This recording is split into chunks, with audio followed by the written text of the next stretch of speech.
ఏది అయినా ట్రై చెయ్యి ఆచి చికెన్ మసాలా. ఆచి చికెన్ మసాలా. అర్థమైందమ్మా. మీ అన్నయ్యకు మీకు మతిస్థిమితం లేకుండా పోవటానికి కారణం అతను ఈ జన్మలో మానవునిగా పుట్టటమే. మానవునిగా పుట్టడం అంటే మా అన్నయ్యకి దీనికి ముందే మరో జన్మ ఉందా స్వామి?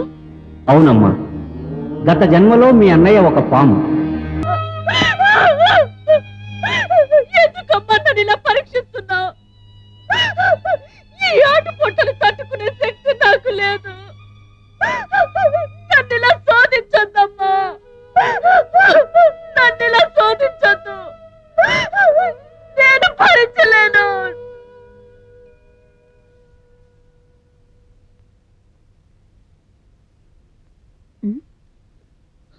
నాగులమ్మా,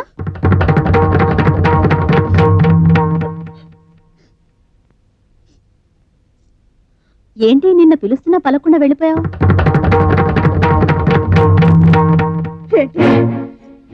నిన్న నన్ను మీరు పిలిచారా? మీరంతా చేరాడుతున్న నాటకం ఇది.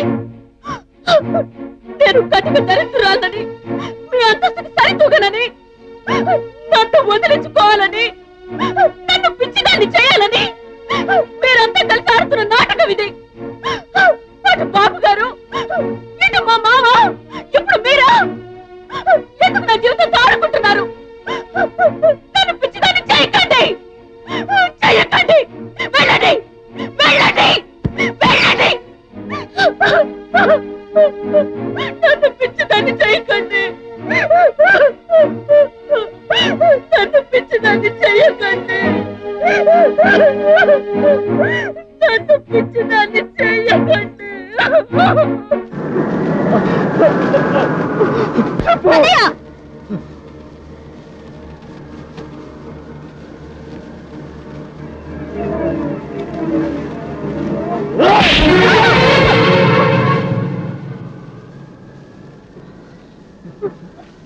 అన్నయ్య, నేను నీ చెల్లెలు చేతుని.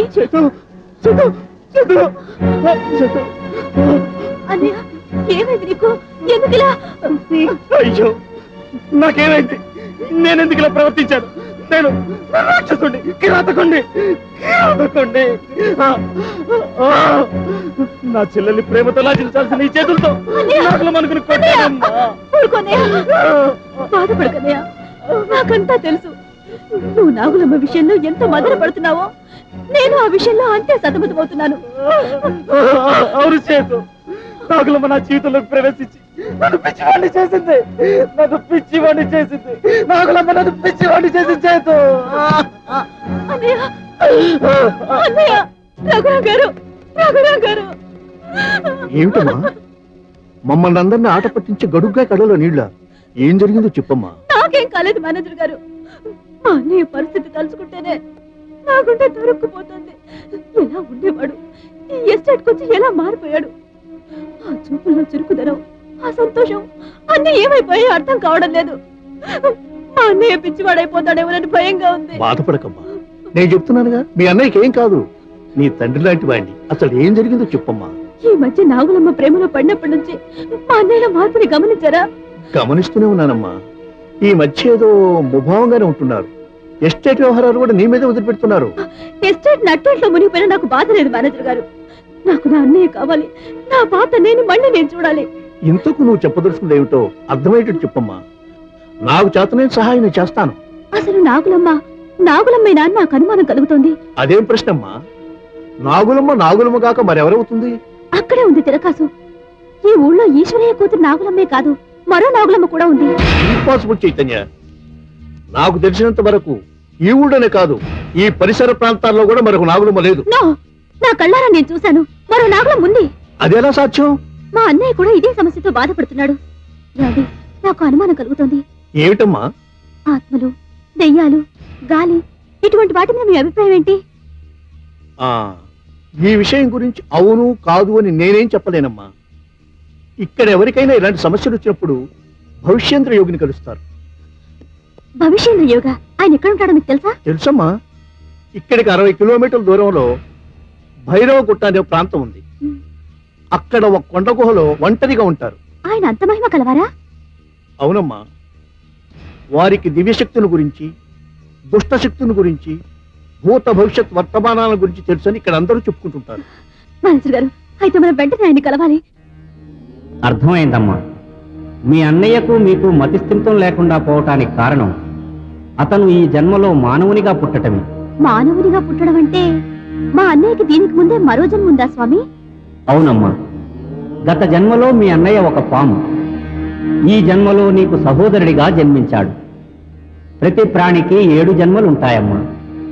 ప్రస్తుతం మీ అన్నయ్య 5వ జన్మలో ఉన్నాడు. పోయిన జన్మలో పాముగా జన్మించిన మీ అన్నయ్య తను ప్రేమించిన ఆడపాముతో ఓ పున్నమి రేయి జత చేరాలని, తన కోరికల్ని నెరవేర్చుకోవాలని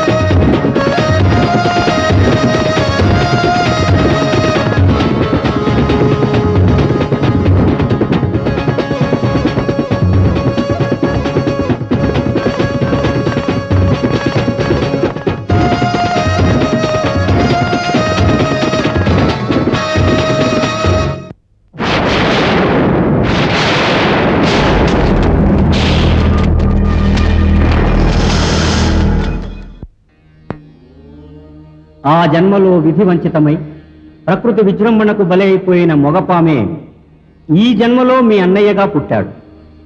ఆ ఆడపాము ఆనాటి నుండి ఈనాటి వరకు ప్రియుని కోసం ఎదురు చూస్తూనే ఉంది. అంటే ఇప్పటికి 100 సంవత్సరాలుగా ఆ ఆడపాము ఇంకా బ్రతికే ఉంది. 100 సంవత్సరాలు దీక్షగా బతికిన సర్పానికి దివ్య శక్తులు కలుగుతాయి. ఆ విధంగా దైవత్వాన్ని పొంది నాగకన్యగా మారి తన ప్రియుణ్ణి కలవాలనుకుని మీ అన్న ప్రేమించిన నాగులమ్మగా మారి అతన్ని ఆకర్షించి కలుసుకోసాగింది. ఇదే విపరీతం స్వామి. ఈ కలయిక సాధ్యమవుతుందా? అది ధర్మ విరుద్ధం కూడా. మీ అన్నయ్య ఆ మాయా నాగులమ్మతో శారీరక సంబంధం పెట్టుకున్న మరుక్షణమే మరణించడం తథ్యం. స్వామి, అవునమ్మా. దేవతకి మానవునికి కలయిక కంటే అది ఎంతటి దారుణానికి దారి తీస్తుందో చెప్పలేను. స్వామి, మీరే ఇలా అంటే ఎలా? నా ప్రాణానికి ప్రాణమైన మా అన్నయ్యని కాపాడి ఆయన్ని విషవలే నుంచి రక్షించండి. దానికి కేవలం మానవ శక్తి మాత్రం చాలదమ్మా, దైవశక్తి కూడా కావాలి. ఈ కాలంలో దైవశక్తిని పొందటం అంత సులభం అంటారా స్వామి? ఎందుకు సాధ్యం కాదమ్మా? ఎంతమంది మహానుభావులు మనసా వాచా దైవ ధ్యానంతో ఆ దైవాన్ని దర్శించుకోలేదు. దీనికి పరిష్కారం అదొక్కటేనమ్మా. స్వామి, అయితే ఇక మా అన్నయ్యని మరెవ్వరూ కాపాడలేరా? నాకు నా అన్నయ్య దక్కడా? స్వామి, మీరు చెప్పిన దైవ దర్శనం చేసుకోవడం అది మా వల్ల కాని పని. మీరే ఏదైనా ఉపాయం చెప్పి నా అన్నయ్యని రక్షించండి. లేదంటే నేను ఇక్కడే మీ పాదాల దగ్గరే నా ప్రాణ త్యాగం చేస్తాను. తల్లి, నీ అన్న మీద నీకున్న అనురాగాన్ని, ప్రేమని చూస్తూ ఉంటే నాకే బాధ కలుగుతోంది. ఈ సమస్యకు ఒక పరిష్కారం ఉందమ్మా. ఏమిటి స్వామి అది? చెప్పండి. నా దగ్గర మహత్తర శక్తి గల ఒక నాగస్వరం ఉంది. ఆ మాయా నాగులమ్మ ముందు ఈ మహిమగల నాగస్వరాన్ని ఊపిరి బిగబెట్టి ఓర్చుకొని ఊదగలిగితే ఆమెకున్న దివ్యశక్తులన్నీ హరించుకుపోయి సాధారణ పాముగా మారుతుంది. మళ్ళీ 100 సంవత్సరాలు పూర్తయ్యే వరకు ఆ పాముకు దివ్యశక్తులు కలగవు. అయితే అయితే దయచేసి దాన్ని నాకు ప్రసాదించండి స్వామి. మీరు నా ఏ జన్మలోనూ తీర్చుకోలేదు.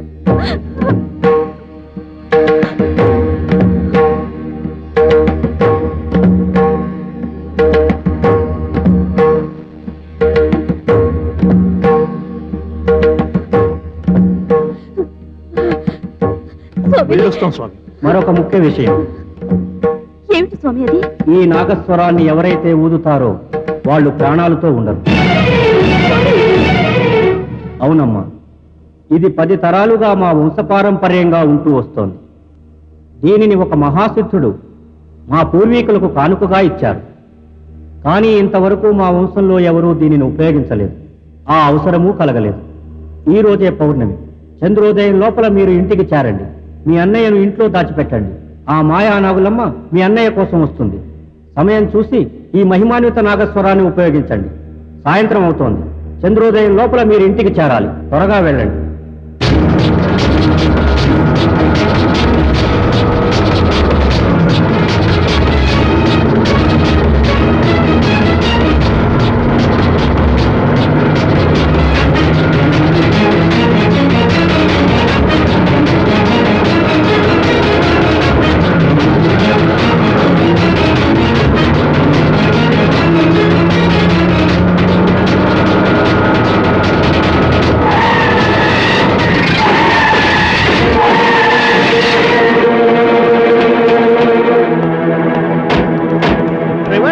ఏమైందయ్యా? ఏమో చూడాలి సార్. త్వరగా చూడు. మేనేజర్ గారు, టైం అయిపోతుంది, చీకటి పడిపోతుంది. ఇప్పుడు ఎలా? అవునమ్మా. డ్రైవర్ త్వరగా రండి. ఝన్ ఝన్ ఝన్ తెలుగు వన్